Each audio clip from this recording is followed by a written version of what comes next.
Hey, it's Raktar, and the reason that I'm starting out here today is I thought I would mention that the glorious music that I pointed out that I love in this area in the last episode, but then I was kind of disappointed. I had to be like, oh yeah, but we don't get to listen to the music because the first time you come to the space station, it's not playing. So I was like super sad that we didn't get to listen to the music, but here it is. Now, I will mention though right now, the music at this point in the game, you may notice doesn't have a lot going on in it. It's very peaceful, it's very, I don't know, it's very soft, almost lullaby-esque tune, but I assure you that music, I mean, I like that personally. I think that music is great right now, but I promise you that in the future, that music will become progressively more and more awesome. So basically what happens with the tunage is every time that you collect a grand star, more and more instruments get added until it basically becomes the biggest, most badass tune of all time. But this is it, King Caliente's Battle Fleet. Dude, you know what's interesting is this time around, I think I actually have to, go up here and see, luckily, I already know that I can get up here without having to go around the other side of the world. Yep, I was totally right. Is that not totally awesome or what? Thanks to my sweet, sweet treachery that I found out earlier in the game, I was able to get that shit down. By the way, so these seeds, there are these nuts, I guess. I don't know what they are. Nuts, seeds, whatever they are. The point of them is they have a strange reaction with gravity up, and you can use them to get these nasty-ass, angry old plants out of the way, which is pretty great because they will ruin your life. Oh, and there's a toad. Probably has something to say. You saved me, thanks, Mario. In return, let me tell you a secret about this place. Apparently the spiky things just hate oh, they're coconuts. Okay. Oh, also, you can, I think... Nope, you cannot pick up the coconuts. Don't even try. If you thought for 1 second that you could pick up the coconut, allow me to assure you you can't. Also, we got some Super Mario... Okay, let's see. I'm curious if I take down this spiky thing, if I'll get... Nope, whatever, fuck it. Let's just go the main route. Not even worry about all the coconuts. I guess they do look like coconuts. I feel like I'm used to, you know, in the Mushroom Kingdom, they could have a different type of coconut. Like, I'm just assuming that all coconuts are going to be similar to, like, our Earth's coconuts that I'm used to, when realistically, who knows, coconuts could... Crap, I want the Starbits, there we go. But who knows, Mushroom Kingdom coconuts, I guess, are slightly different. Also, though, I think I'm supposed to... Yeah, there we go. I was about to say, I think I'm supposed to do this, but it didn't seem to... The way the coconuts, when you kick them, the way they interact with gravity is really strange. Look at this, they try and force you, not force you, they try and trick you into not getting the sweet, sweet secret here. I assume it's probably just a way to get 1-ups, though. Like 9 times that, yep. But there's also some, oh, you know what? I'm hesitant to see if I should try and kill the Goombas first, because I sort of have the belief that if I don't kill the Goombas first, they are probably gonna, like, get in my way as I attempt to do whatever this question marky ass block is. So we will first murder these Goombas. I feel very bad. Murder is wrong. Look, I'm not... Let's be honest here. I'm not condoning murder. By the way, I could die right now. I probably should have at least... Oh, wow. I bet if you kill all the Goombas with this, I bet you get a, oh no, I can use it to kill these. There we go. And I guess my star isn't all for nothing.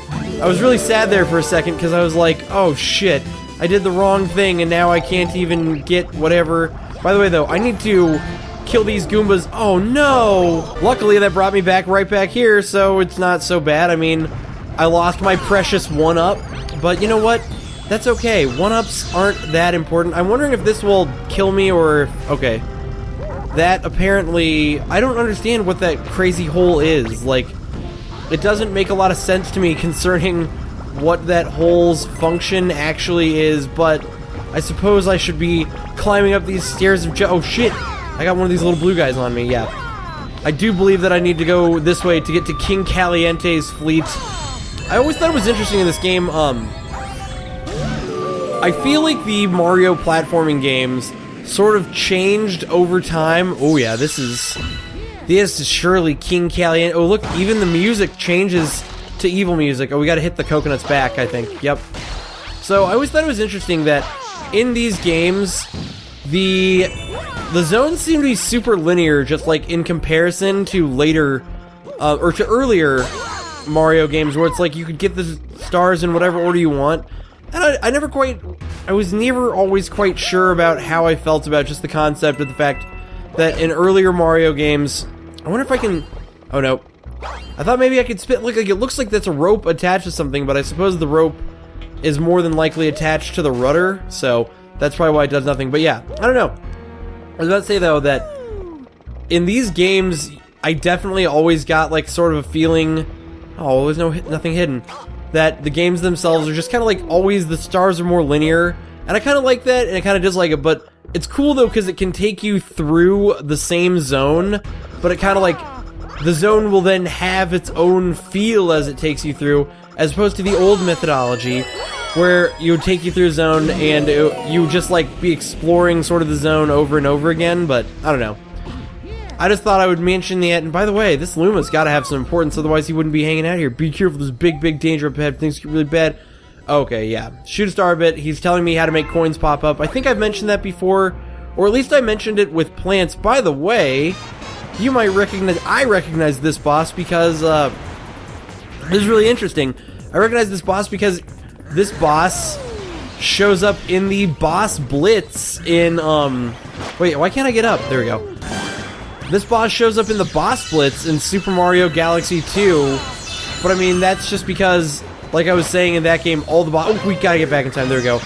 Oh shit, it keeps going, it's Ganon style, damn it, I wish I had realized that it keeps going, it's Ganon style. But that's because all the bosses in the boss blitz in Super Mario Galaxy 2 are from this game, which I thought was really neat. It was part of the way Nintendo is always really good at doing, like, a bunch of throwbacks, but not making it lame. We gotta kill these guys. Crap, if we don't kill these guys, they are gonna fuck me as I try to do this.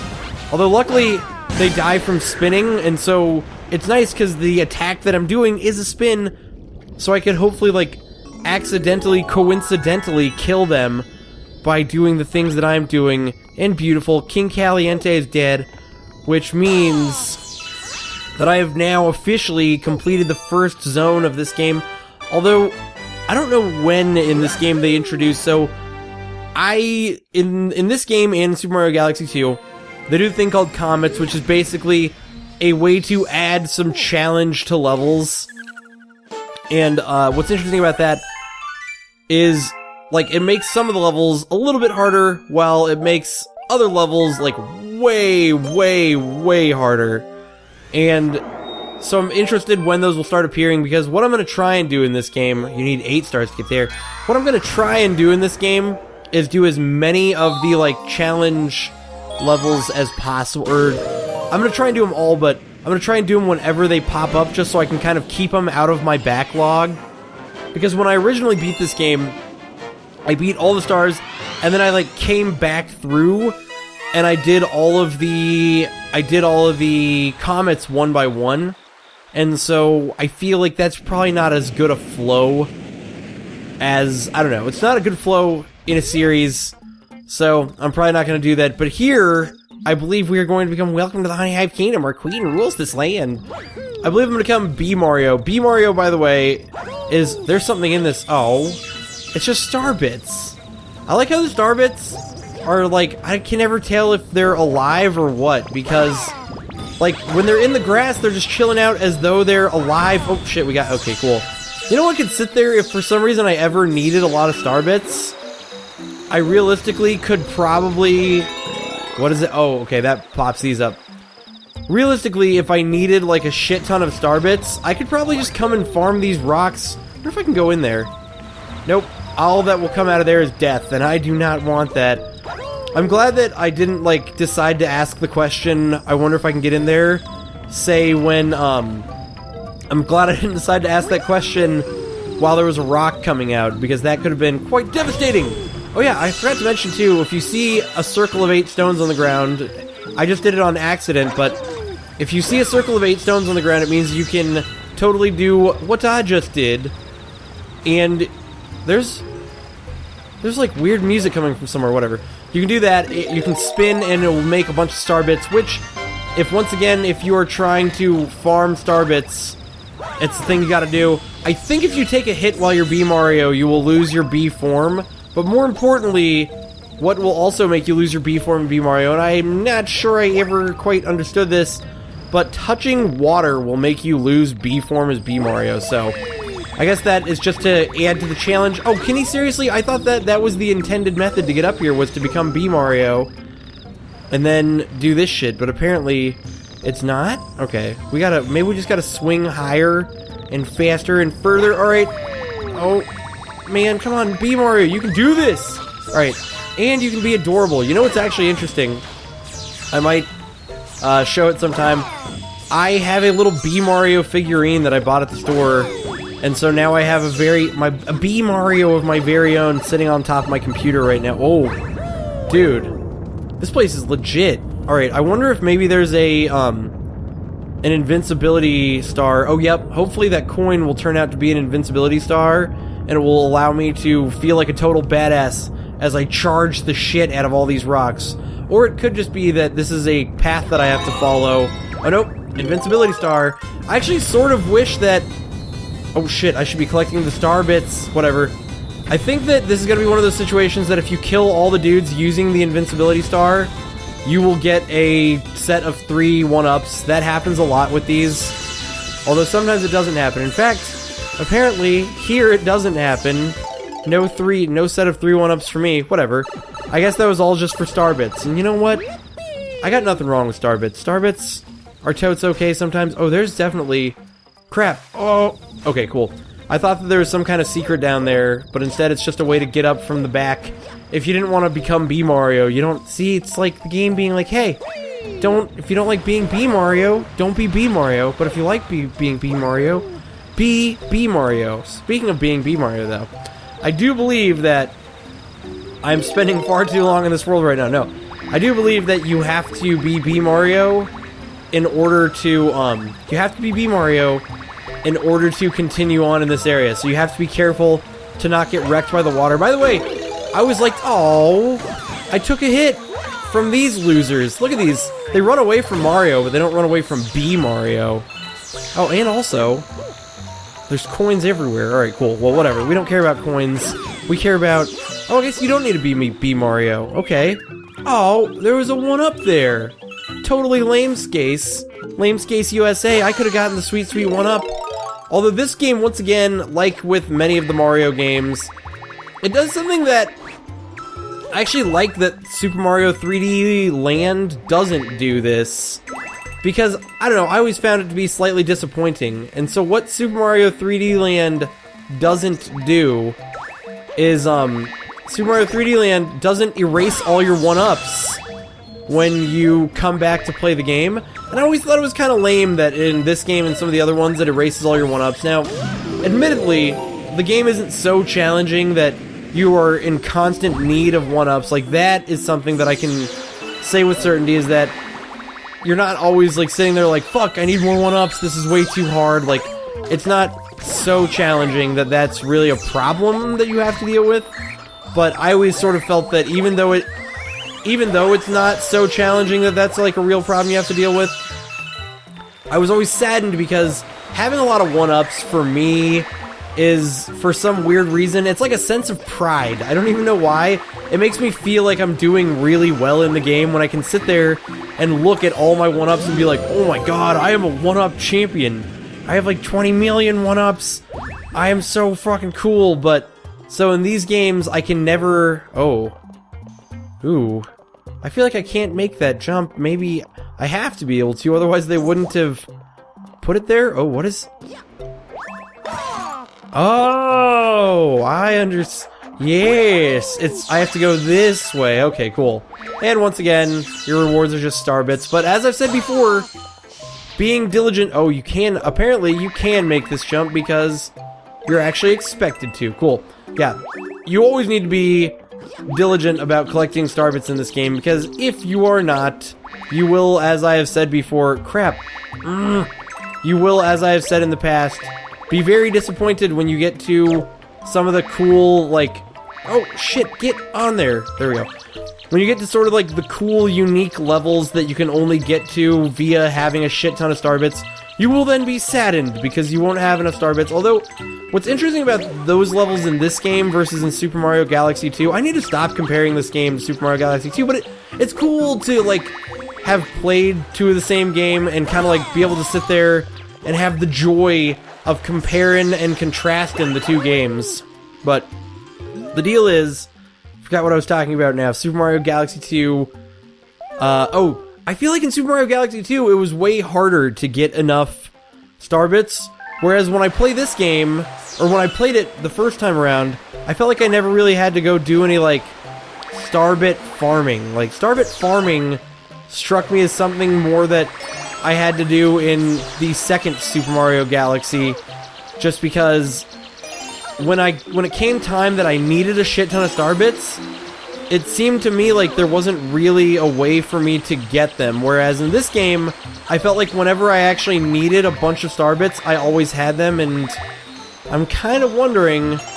Oh, there it is. I had no idea where that was, but it brought itself to me, and now they can rely on whatever the future is of Beeville, USA, and I can leave this terrible place. I actually love this place because it's got adorable music. It's got, like, one of the most adorable versions of Mario in the history of Marios, and that is B Mario.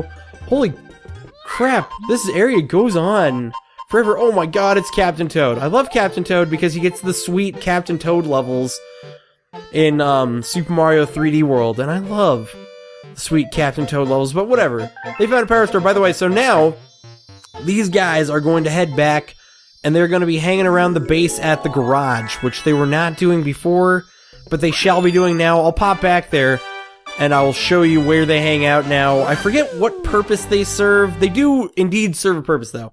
I'm 100% positive that the Toads hanging out at the garage, Toads serve a purpose. I think Rosalina's going to mention to me that they're here. Yeah, she's like, hey, get some new friends, or some shit like that. Rosalina, what do you say? Do I have some new friends? Is that what you're going to tell me, or what? Ooh, and I discovered a new oh! Now, so here's the thing that is going to happen. Wait. Mario, your name's Mario, isn't it? That is what I heard from your friends who just arrived. Mario. That's such a nice ring. Wow, she didn't know my name before now? Your friends are waiting for you in the garage. I think they want to tell you something, so you best hurry on over there. I'm going to pop over to the garage before I end this episode, and then I shall save. So let's head over to the garage, see what the Toads have to tell me. Ooh, I forgot that this Toad is now here. This Toad will intermittently deliver letters from Princess Peach, and they oftentimes have one-ups in them. And the problem is they disappear at the beginning of everything. Would you like them now? No, because I'm gonna stop playing soon, and I want them... Let's see here. These will be emergency. Okay, cool. Wait, so I guess I can just go back and get them whenever I want? I don't know. Let's talk to the Toads at the garage. Oh, they're not done with their ship yet, so they really can't... The Lumers are going to build us a ship. When it's done, we're going to look for Princess Peach and Power Stars. Yep, so... These guys can't really do much at the moment, because... Yep, they need to get their ship built before they can really do anything for me. We'll talk to this final Toad who has appeared here, the yellow one. See what his deal is. Oh. This is a great place. You're a dick. I'm going to end this episode right here. This has been Raktar. Thank you for watching.